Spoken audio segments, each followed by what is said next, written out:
What's going on, everyone? It's time for another film review. Today we're going to do another Stephen King adaptation. One of the more random ones, Thinner. Today we're going to be talking about Thinner. It's released by Spelling Films, October 25th, 1996. It's written by Mitchell McDowell. Produced by Richard P. Rubenstein and Mitchell Gowan. And written and directed by Tom Holland, who has also done other films like Fright Night Part 2, the original ones. He also directed Child's Play, Changes, Psycho 2 he worked on. It's had a budget of $14 million, and it had a box office earnings of only 15.3, so it's considered a flop, but it has somewhat of a slight cult following now. So Thinner is the story of a overweight executive who is all about work and stuff, and being the big boss guy that he is, he's very wealthy and trying to help provide for his family and stuff, and where he runs into a pack of gypsies and they're throwing like a festival across from his work, and so they're doing their thing, and he decides to go to a work dinner, and him and his wife get a little horny a bit, and she ends up giving him a little fun sucky thing on the way home, where he ends up hitting one of the gypsies, which ends up being one of the gypsies' daughters, and he puts a curse on him called Thinner. He goes up and rubs him on his face, and he somehow gets himself out of like charges and stuff like that. So the curse goes on where he drastically loses weight and he gets super thin, and it gets to the point where he's doesn't know what to do, and you basically watch him deteriorate over time. First it's a miracle, then all of a sudden he gets worse and worse. He could eat as much as he wants, he won't gain weight, but then he realizes it's not healthy and it's pushing him further and further to death. So he tries to get in contact with the gypsies. There's some conflict with them, and he goes and the gypsy gives him a cursed pie where he has to transfer it to someone else and cancel out his, but things don't go well at the end. So that's all I'm going to say for my summary of the film. It's a little cheesy and hokey nowadays, but still, this was quite the little entertaining film, especially for the first half. It's really good. The acting and everything is pretty good in this one.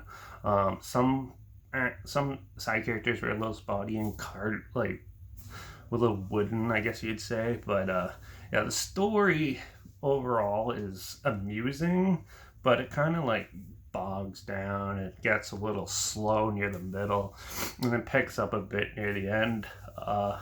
It was a short story, which it kind of works probably better as a short story than in a feature film, because it gets pretty boring. Like the 40 minutes that you have, like you got a good 20-25 minute scene, the opening, and that stuff's fun, but then once he gets the curse and it starts happening, it slows down quite a bit, and picks up a bit near the end, gets a little more violent and stuff. But I gotta say, the ending in this is by far one of the funniest endings for like a 90s horror film.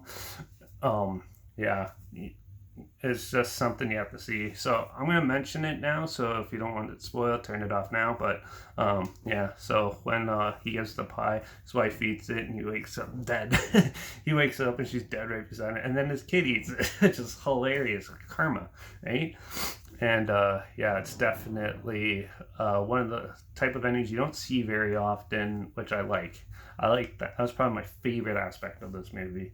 But overall, I thought it was kind of dull for the most part. When I was younger, I used to love this movie. But now looking back, it's kind of dull, but I could see where it was coming from. And it just, certain parts hit and certain parts don't, like half of Stephen King's movie adaptations. So this one I think works better as a short story in a book than an actual feature film.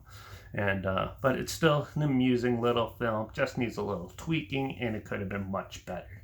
So with all that being said, I'm going to give Thinner a 3.5 out of 5. I think that's a decent rating for it, and it sums it up nicely. So yeah, but if this sounds like something you're interested in, or if you want to relive it, there's a trailer link down below, like always. Also, link down below is my Instagram, where I always post clips of films I'm going to review in the future on my story. You have the film title and a hashtag, and the subgenre of the film and a hashtag, so you're aware of it. Also down below is my Letterbox of Derek P reviews. That's where I post my first star rating right after watching the films. So yeah, follow me on one of those two platforms to stay in the loop. Like this video, share it so more people are aware of it. Comment your opinions of the film down below. Let me know. Yeah. And let me know your thoughts on what your favorite Stephen King film is, if you have one. And yeah, so that's that. Make sure you subscribe so we find something weird, obscure, and odd I never thought of checking out together, or so you hear my opinions on popular films or classic films, somewhat like this, or cult classic films like this one. And yeah, make sure you ring that bell, because we're going to continue on with some horror film reviews in this one. So yeah, so we're going to be talking about the cult classic Jacob's Ladder next. So tune in, make sure you ring that bell, tune in for that one. And watch out for all those gypsies putting curses out there on people. And I guess I'll see you all in the next one. So until then, cheers.